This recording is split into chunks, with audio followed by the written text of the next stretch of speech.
Hi, my name is Matt Perez, and I'm here with Jose Leal, my partner in crime, and Massimo Lavelli. Hey, Massimo, I met Massimo a while back, like 3 or 4 years back, and in Italy, and things since then things have changed quite a bit for him, or actually progressed quite a bit for him. And today we're going to talk about humanizing the workplace. So, with that, Massimo, we wanted you to introduce yourself and help us with that. yeah, thank you, Matt, and thank you, Jose, for having invited me. I'm really excited to be part of this thing, and I'm really grateful for that. I'm Massimo Lavelli. I'm from Italy, as you were saying, Matt. I'm a little bit of my background. I'm a computer science engineer. I graduated in 2008, more or less. From then on, I spent much of my time on the IT. So I pretty much did all involved myself in IT projects. So from developing, testing, and being the leader of some teams creating digital solutions. And I spent 10 years in a multinational company. From that experience, I decided to quit that context, and we can talk if you want about that. And now I'm a consultant providing solutions to my clients, starting from creating solutions from a digital perspective, or let's say helping my clients to create these human organizations I have in mind. So applying and using some tools I learned on the way to create more environment that can allow people to be themselves and to work together on a collaboration level. So I really love the collaboration as a tools, as a way to do better solutions, to create more human place where people can live and can be happy, because I wanted to have and to be happy on work, not just uh, feel the need of that from the other perspective. But we can So, talk about it. Yeah. so not only are you doing consulting on the IT side, but you're doing consulting on the shape of the organization so people can be happy.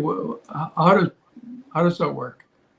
Yeah, let's say um, yes, I don't work actually just with the IT companies, because for me, organizations look the same wherever you go. So we are a bunch of people who wanted to work together, reaching a goal and make a difference on the market, let's say. And but my thing is to, let's say, flat a little bit the organizations, and providing ways for the people to interact with themselves in in a human way. So so I offer my clients some practice and some tools to allow people to collaborate. And I'm really intrigued by new ways of working, let's say. So this um, big field of solutions that can somehow can um, um, provide new ways of working that can be different from a typical hierarchy situations. This is it. So, and your clients go along with no hierarchy? Or why don't you tell us more about what your? Give us an example, maybe, of how this works. So let's say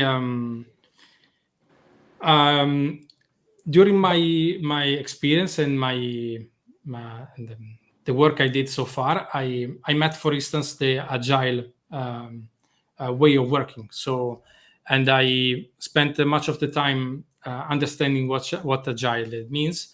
And by examples, let's say we want to have a team or multiple teams working on digital solutions. So we can provide, from an organizational perspective, you can provide the managers to tell people what to do, and create meetings around what it needs to be done from say a practical perspective, and based on what the company needs. So let's say we can use the traditional way of working, or fiat, as you mentioned always, Matt. So providing a solution top down, and let's say telling people exactly what we need because the company need that in that time, or we can allow the team or multiple teams discover the best solutions by interactions. Okay, so as a consultant, I let's say I train the teams and I follow them along to practice a different way of creating solutions. So yeah, let's say that I can help the people understand what it means. So yeah, that is from an agile perspective, but this is more broad than agile itself. So right now I work from the enterprise level to the team level in terms of helping the leaders to shape those organizations, to not control everything in advance, but allowing people to express themselves in the work they should do because of what company needs. Okay. And so can you give us an example of that? I can use the client I'm working with right now. So that this client is working on a textile market. So they wanted to provide textile solutions to its clients, but the thing the owner of the company had in mind when he called me and my team was that he doesn't want to provide every solutions to all the people, so not want to be in control of everything, because for him was not sustainable and was not human. And let's say he wanted to have more happier people on the workplace. So it means don't want to have these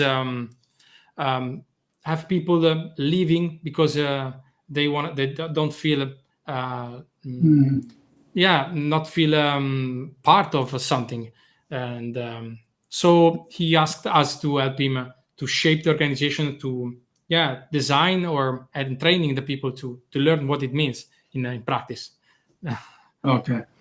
So he already had an intention of creating happier, quote unquote, happier workplace. So you're also a Simco consultant, or how does that part of it come into it? Yeah, I discovered the Semco by chance. So I knew the story of Semco as let's say a human organization, or an organization where people can work without bosses tell everyone what to do. This was a story I listened to, and I read it on. Of course, the story is much more complex than this, but the Semco style, let's say, was something I had in mind to deepen a little bit, because the Ricardo Semler was let's say not just the owner of the company, but was a pioneer on that kind of organizations. And I discovered that someone in Holland and Netherlands provided a certified program to discover what it means in practice to create a more Semco style, let's say, organization. So I certified. I got it certified. So now I'm an expert on that matter. It means that let's say from a Semco style perspective, it means that as organization we can create context that can reach performance, of course, but with happiness and impact in mind. So those are the three core values, let's say. And the Semco style provide, let's say, a toolbox of practice where you can work with the people and with the teams to, let's say, for instance, to generate more trust among the people. Mhm. You can, let's say, for instance, you can work with the more self-discipline. So you can create autonomous team that can decide it themselves how approach work and who involved when. So it's a frame of the problem we are everyone into. So we wanted to explore new ways of creating different organizations more than the traditional ones. So, and I call them humanized organizations because I wanted to provide solutions that can be understood by the people and can and where people can feel themselves more and more. This is my thing. Right. So are all your customers, all your clients have this idea of wanting happy organization, or do you have to convince them, or how does it work?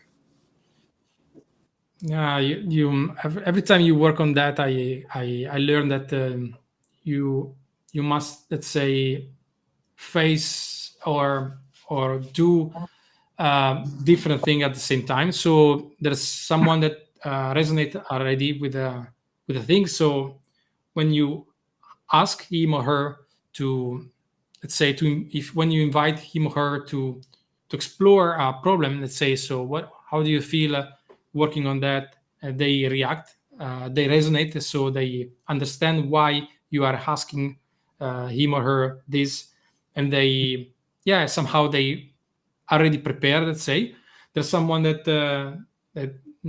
require the training because they don't have any experience or any skills, let's say, or already mature skills to work in that situation, or there's someone that must be convinced, because I think that people tend to be defensive in when they used to be told what to do and to be controlled. So this is the hard work to invite everyone and to involve everyone in this work. And do you have to gain the trust of the people to trust you, or they right away they say, "Oh, this is work. It's humanizing." Let's say I don't have any let's say experience from years and years.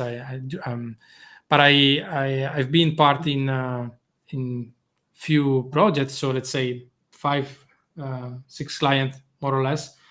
And whenever you, as let's say an external partner, you enter those contexts. Always I was seen as an outsider. It's a stranger. So someone that wants to help, but that doesn't know anything about the context. So it's that also the hard part is to connect with the context and to respect the context, of course, but to be seen as someone that can help them in order to progress and to make the work better. So it's interesting, in my opinion, work. So because you work with human dynamics and human complexity, and with contexts that have different history and different characteristics. So it's it's much more of it's a work that you that I approach as how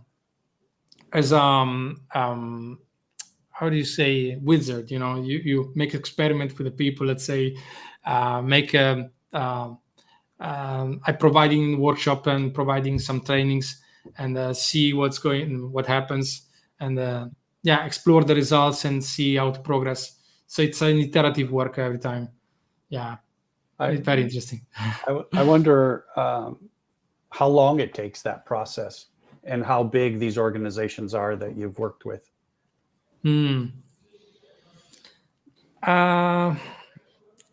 As far as I understand, let's say that when we approach it, let's say complexity, and when the fact that we want to humanize organizations, it takes time.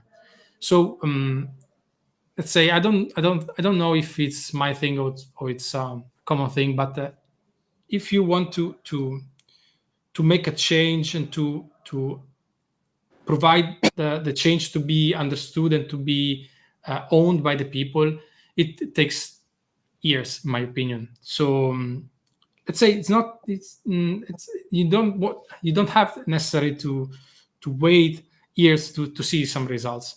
Whenever we do that work, in 1 year you see the change, let's say, happening, because the people tend to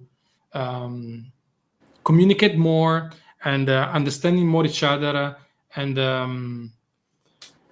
they start usually to propose and to make proposals to some problems, and really understand in 1 year, let's say, more or less. 6 months, 1 year is the time where you see something happening in the system. But let's say that whenever you want to progress more, it takes more and more years to see some. Yeah, it takes time. The reason I'm wearing the glasses is because, as you know, we like to talk about the fiat. Whoops. Here I am. I disappeared. I reappeared. And so one of the things, Massimo, that we talk about is the people that you're talking about that you first encounter. They might be, kind of asking themselves, what's going on out there? What's this thing about humanizing? But very frequently they snap right back, right? And it's like, I still need to control things. And then you go, oh yeah, but I need to give them freedom. Oh no, I need to control things. And that's, I think, the experience that you're talking about is how long it takes for that to be able to actually see, I need to let go. I need to be free to let go of people, to let them be. And so my question to you is, when you're experiencing your clients going through this exercise of flipping the lens from one of needing to control to one of letting people emerge, letting people find what they need to do and do the thing, you're still dealing mostly with the leaders or the founders or the owners.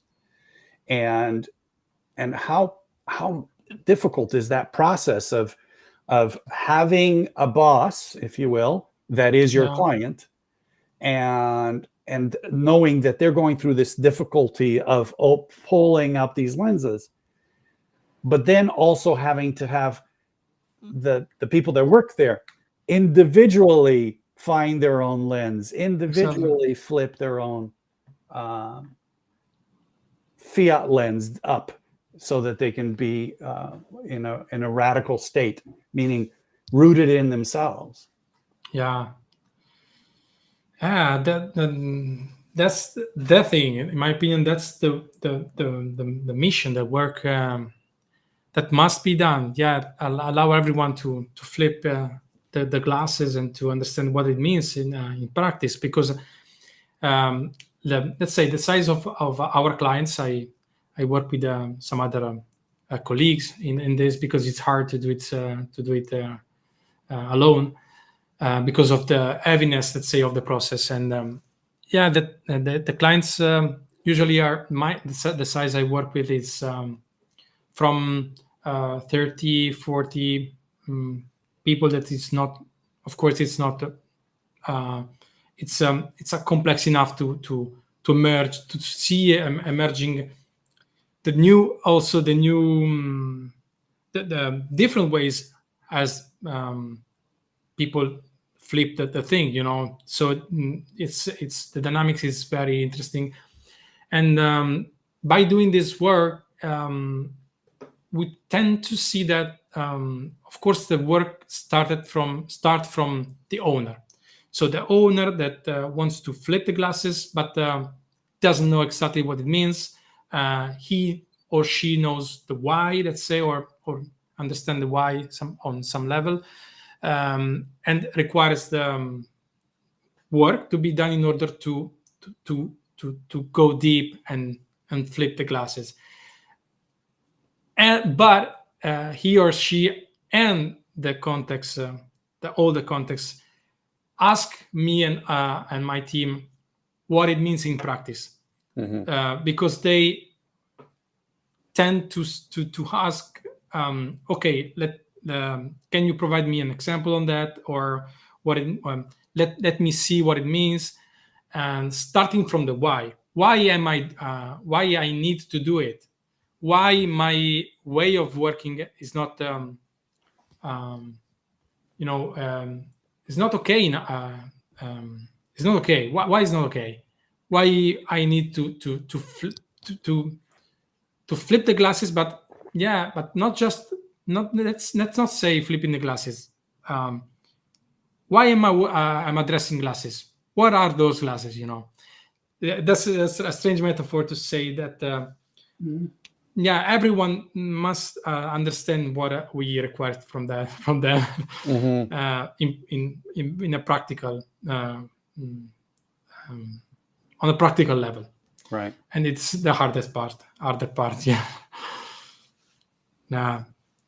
But it's in my opinion, it's sorry, Jose, I interrupted you, but I feel it that that should be done. So because I tend to see people suffering, and even though they don't say it, because they tend to cover it up, because they tend to see themselves vulnerable around other people. So even though they cover it up, we see it everywhere we go.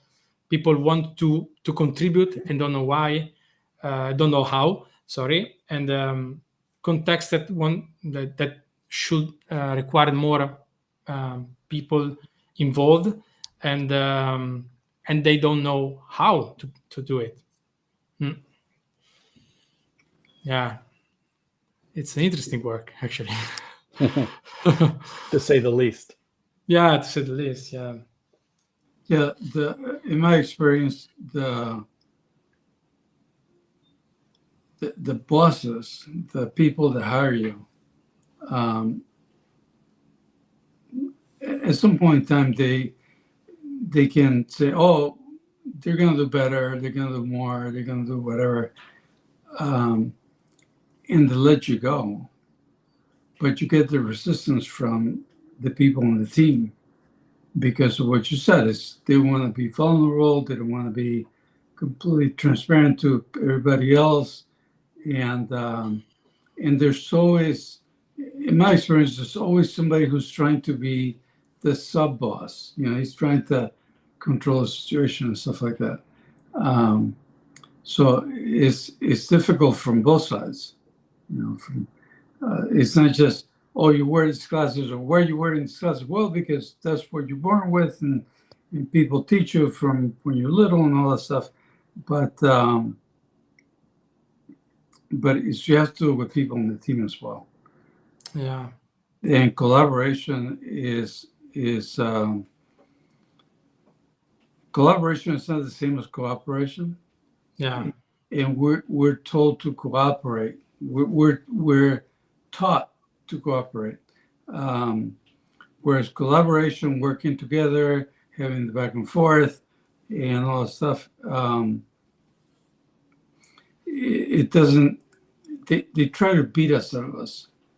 In Italy and in Spanish countries and Portugal and places like that, I know that when you're in family and you're trying to talk, people interrupt you and they say things, and it looks like a big mess, but it's one of trusting the other person.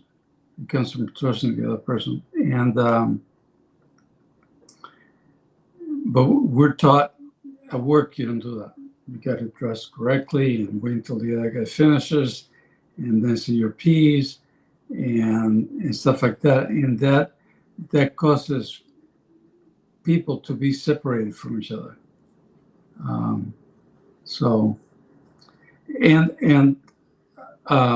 As Jose started saying, we're more. There's a co-management. We call it co-management, self-management, because we don't believe that there's the company's a self, or the business has a self other than the people that are part of it. And but ownership is also important, because it's like when you come to your house, you're the owner of everything around it, and you leave things here and there, and your wife says, "No, move over there," and all that stuff. But you feel at home. You feel welcome and owner of the whole thing. And we think that's a big part of what's missing, is that co-management is fine. It goes a long way. I mean, getting people to cooperate and collaborate and stuff like that is a big thing. But ownership is also a big part of it. But I think it doesn't enter into your job. How successful has this team's been in terms of producing more results, or doing things, or being happy, or what can you point to that say, oh, that's success?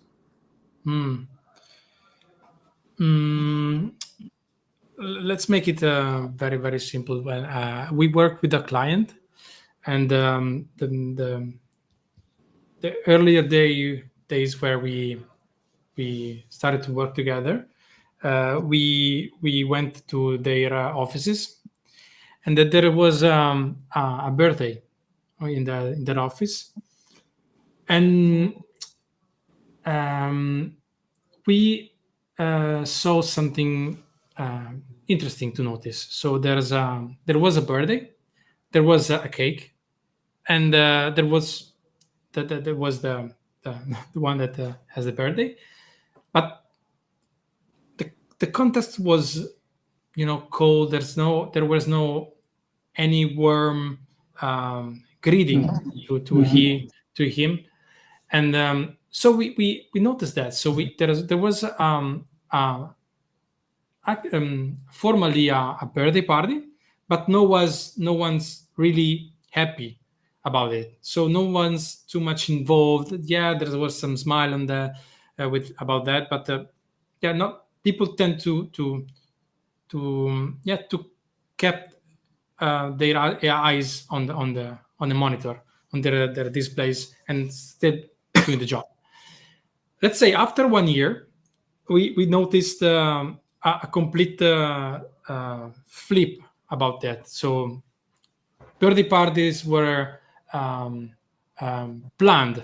There was a plan about who and when has the birthday, and everything was more organized and pre-organized, let's say. So everyone knows about the birthday party, and they decided, they planned at what time best suits at the party for everyone, and so more people involved in the process. So what I want to say is that